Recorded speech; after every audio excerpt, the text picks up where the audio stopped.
So for today's video ay gagawa naman tayo ng fried and steamed dumplings. O diba gumawa talaga ako kahit hindi ko alam kung ano ang tawag sa kanya.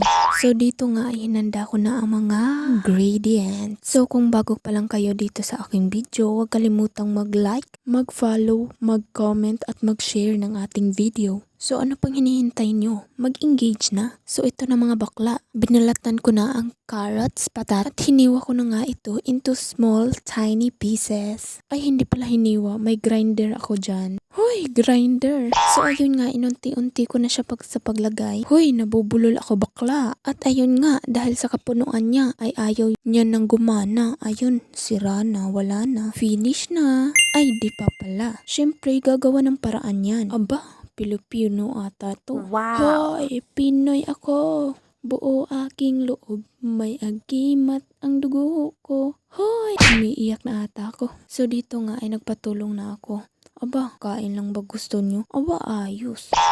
Hindi ata pwede yun para sa akin ha. Charis lang. Sa totoo kasi niyan, madali akong mapagod, madali akong mahilo kaya palate akong tinutulungan ng asawa ko. Sabi nga ng iba, nang bubuhay prinsesa ako, hindi ko naman pwedeng pilitin yung katawan ko, diba? Kayo sa posisyon ko, mga baklang to. So, enjoy na lang natin ang buhay. At dito nga, iniluto ko na yung ipapalaman natin sa ating dumplings. Mikos-mikos lang natin, guys, at antayan nating maluto. Ayan, luto na. Ang dali, diba?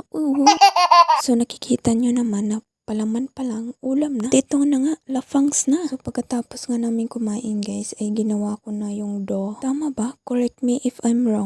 Nilagyan ko na siya ng warm water. Siguro pag nagluto kayo ng ganito ay mas maiging timplahan nyo ng konting asin at konting pampalasa, ganon. So, pagkatapos ko nga magmasa ng aking dough, i-leave muna natin siya ng mga 30 minutes bago natin siya ihulma. Take note, naghugas po ako ng kamay dyan at malinis po yung plastic na ginagamit ko. At kung wala naman kayong rolling pin, pwede nyong gamitin yung malinis na baso, diba? Kanya-kanya na lang tayong hanap ng alternative. Ano daw? At ayun nga, malapit ako matapos mag-flat at mag-circle ng dough. Hoy, bakla! Siyempre, nagsimula na tayong magpalaman. So, ayan na nga yung itsura niya. So, it's better na rin para sa isang first timer na magluto ng dumpling. O diba, ang galing ko?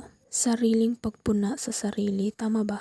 Hoy, masyado na akong gumagaling sa pagtatagalog. So ayan na, magsimula na tayong magluto. First, una i-steam muna natin at pagkatapos magprito na naman. Kaloka. At ito na po, tapos na akong magluto. Napakasarap at napakasulit niya talaga. It is good for snack and ulam. So hanggang dito na lang.